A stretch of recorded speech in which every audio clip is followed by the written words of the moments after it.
नमस्कार, मैं डॉक्टर भुवनेश्वर दीक्षित। आप देख रहे हैं लोकदर्शक में मित्रों आपका स्वागत है। उम्मीद है कि आप सभी लोग परिवार में कुशल मंगल से होंगे। आज वीडियो है उन राशन विक्रेताओं के लिए है कि जिनके विरुद्ध आवश्यक वस्तु अधिनियम यानी कि 3/7 के अंतर्गत कानूनी कार्रवाई की गई है। उनके खिलाफ थाने में मुकदमा दर्ज किया गया है और उसके तुरंत बाद ही उनकी दुकान को निलंबित और निरस्त कर दिया गया है। और राशन विक्रेताओं के लिए भी ये जरूरी सूचना है, क्योंकि ये कोई ज़रूरी नहीं कि जिनके खिलाफ कार्रवाई हो चुकी है में ही इसे संज्ञान में ले। ये सभी राशन विक्रेताओं को संज्ञान में रखना चाहिए कि यदि कोई अधिकारी आपके दुकान पर आता है और आपका खाद्यान्न, आपका स्टॉक कम मिलता है, तो इसका मतलब है कि आपके खिलाफ 3/7 की कार्रवाई खड़ी हुई है सामने। यदि आप खाद्यान्न को अपने आप लेकर के दुकान पर आ रहे हैं अनधिकृत रूप से, तो उसमें भी कोई भी आपका खाद्यान्न पकड़ सकता है और 3/7 धारा की कार्रवाई विभाग उस पर कर सकता है, क्योंकि ठेकेदार को जिम्मेदारी दी गई है आपकी दुकान पर खाद्यान्न ले जाने की, और ठेकेदार खुद न लेके आप ही उसे स्वयं अपनी दुकान पर लेकर आते हैं, तो ये भी एक गलत है। इस पर भी 3/7 की कार्रवाई खड़ी हुई है। कुछ क्षेत्रों में प्राइवेट लोग मोहल्ले गली में आवाज़ लगाकर कार्ड धारकों से खाद्यान्न लेते हैं, चावल लेते हैं, और चावल के बदले में बासमती के चावल देते हैं, और वो आवाज़ लगाते हैं कि कोटे के चावल के बदले बासमती के चावल बदल लें। हालांकि इसमें सीधा कोटेदार का हाथ नहीं होता है, किंतु यदि उसकी गली में, उसके मोहल्ले में वो इस किस्म का व्यक्ति आता है खाद्यान्न खरीदने के लिए, तो कोई भी खिलाफ पार्टी का उसे पकड़ करके ये साबित करेगा कि यह राशन की दुकान से चावल आया हुआ है, इसे काला बाजारी की गई है। एक बार बवाल पैदा उसने कर दिया तो विभाग उस पर 3/7 की कार्रवाई जरूर करेगा, वो भले ही बाद में कुछ भी होता रहे। ऐसे मामले देखने को मिले हैं। मैं दुकानें आज भी निरस्त हैं कि रास्ते में एक लदा हुआ रेड़ा हुआ जा रहा है और विपक्ष के लोगों ने उसे पकड़ लिया है और हल्ला मचा दिया है कि इसमें राशन विक्रेता का सामान था। राशन विक्रेता बार बार कह रहा कि मेरा खाद्यान्न नहीं है इसमें, किंतु राजनीतिक दबाव में, पार्षद के दबाव में और विधायक के दबाव में, सांसद के दबाव में उस राशन विक्रेता के खिलाफ कानूनी कार्रवाई की गई।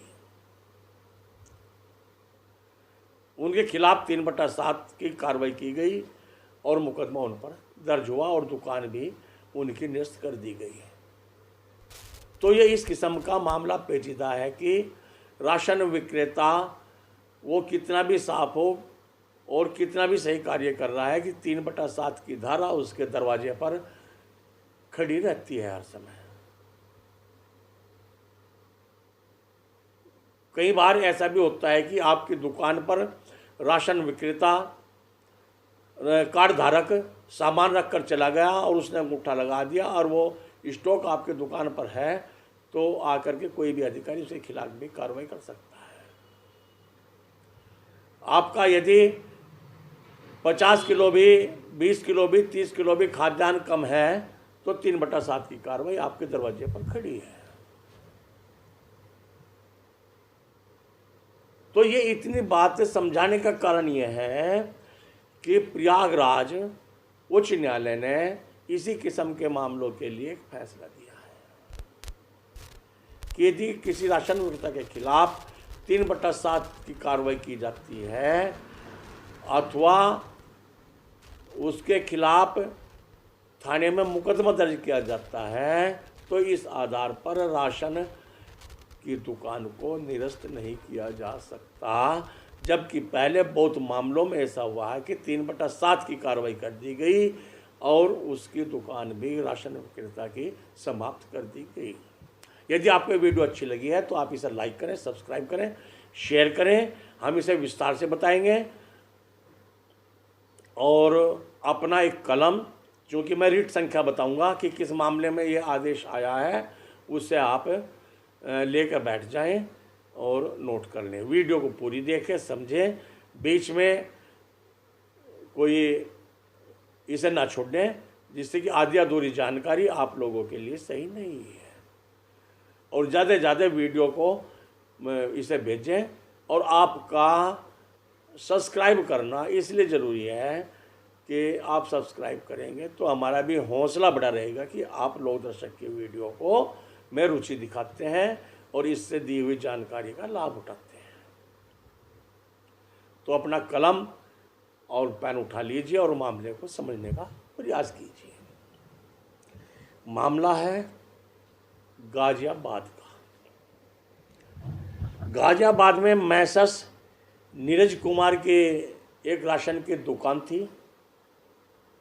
उस पर 3/7 यानी कि आवश्यक वस्तु अधिनियम 3/7 IT एक्ट के अंतर्गत जिला पूर्ति कार्यालय द्वारा, जिला पूर्ति अधिकारी सीधा तो नहीं करता है, इंस्पेक्टर करता है, कोई उसे कर्मचारी करता है, तो विभाग द्वारा कहना चाहिए इसको कि ये FIR दर्ज करवाई गई। और 10 जनवरी 2019 को DSO ने उसकी दुकान को इस आधार पर निरस्त कर दिया गया कि आपके खिलाफ आपराधिक मुकदमा है, FIR दर्ज हो गई। और नीरज कुमार का लाइसेंस उन्होंने निरस्त कर दिया। अब फिर उसके बाद रास्ता होता है कि जब कोई विभाग, जिला पूर्ति अधिकारी दुकान को निरस्त कर देता है तो उसका रास्ता बचता है मंडल पे जो कमिश्नर होते हैं, फूड कमिश्नर, उनके सामने मामला जाता है। वो मामला बाकायदा नियम अनुसार वहाँ पर गया, किंतु वहाँ के DC ने, डिप्टी कमिश्नर ने, DC फूड ने इस जो याचिका उन्होंने दाखिल करी उसे भी कैंसिल कर दिया। अब मामला बनता है सीधा माननीय उच्च न्यायालय की शरण में जाने का। तो पीड़ित राशन विक्रेता माननीय उच्च न्यायालय की शरण में गए और उन्होंने एक रिट दाखिल करी, जिसमें DSO को, जिला पूर्ति अधिकारी को, संयुक्त आयुक्त को, संयुक्त आयुक्त खाद्य को और उत्तर प्रदेश सरकार को पार्टी बना करके रिट दायर करी। रिट का नंबर आप नोट कर लीजिए, रिट C 9631 9631/2020। दोबारा सुन ले, रिट का प्रकार है C, रिट C 9631 9631/2020 ये दाखिल करी। इस पर बाकायदा काउंटर एफिडेविट वगैरह जो प्रक्रिया माननीय उच्च न्यायालय की होती है प्रक्रिया हुई और उसमें इसकी फिर सुनवाई हुई, बहस हुई। इसमें विशाल टंडन एडवोकेट थे और दूसरे भी वकील थे।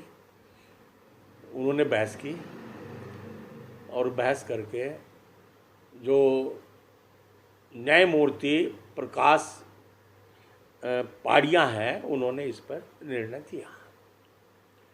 उस निर्णय में उन्होंने बिंदु छंटे, कोई भी निर्णय देने से पहले, जजमेंट देने से पहले उसमें बिंदु छंटे जाते हैं, बिंदुओं के आधार पर वो निर्णय किया जाता है। तो ये अदालत ने बिंदु जो रेखांकित किए ये किए हैं कि प्रारंभिक जांच 5 अगस्त 2019, जो प्रारंभिक जांच हुई उसमें 5 अगस्त 2019 का एक शासनादेश है। उसमें कहा गया कि राशन दुकान के विरुद्ध कार्रवाई करते हुए निष्पक्ष जांच की जानी चाहिए। तो क्या इस शासनादेश के अनुसार निष्पक्ष जांच की गई? दूसरा बिंदु होया कि FIR कोई अंतिम साक्ष्य नहीं। जो मुकदमा 3/7 का किया गया, उसके खिलाफ प्राथमिकी दर्ज की गई, FIR दर्ज की गई, वो इसका अंतिम साक्ष्य नहीं होता जब तक दोष सिद्ध न हो। यदि दोष न्यायालय में सिद्ध होता है तो तब उसकी निलंबन की और निरस्तीकरण की दुकान की कार्रवाई की जाती है कि FIR मात्र से क्या दुकान को निरस्त किया जा सकता है। तो इसमें उन्होंने कहा कि यदि ऐसा होता है तो ये गैर कानूनी है। पहले बिंदु में ये कहा कि यदि जांच निष्पक्ष रूप से नहीं हो रही है तो वो भी गलत है। तीसरा, पूर्ण पीठ का एक फैसला है कि बजरंग तिवारी केस का उन्होंने मामला लिया कि आपराधिक मामला दर्ज होना लाइसेंस का निरस्तीकरण आधार नहीं बनता।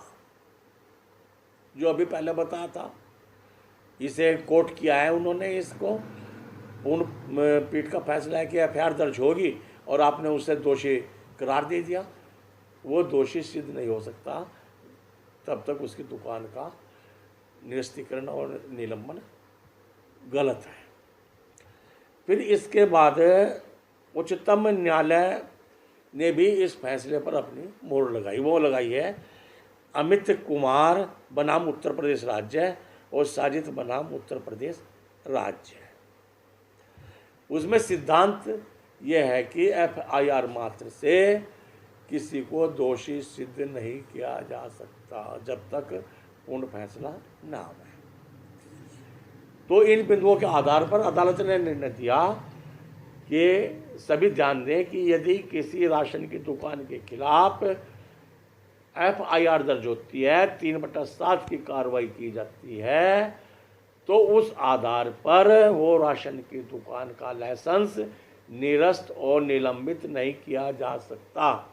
यदि कोई ऐसा मामला है चल रहा है, FIR के खिलाफ FIR के आधार पर निलंबित और निरस्तीकरण किया गया, तो उसमें ये रिट नंबर नोट कर लें और इसके पूर्ण फैसला निकलवा लें, क्योंकि पूर्ण फैसला बहुत लंबा होता है, उसे अपने दस्तावेज में रखें, ये कभी भी किसी के भी काम आ सकता है। और फिर उन्होंने निर्णय दिया कि DSO और फूड कमिश्नर ने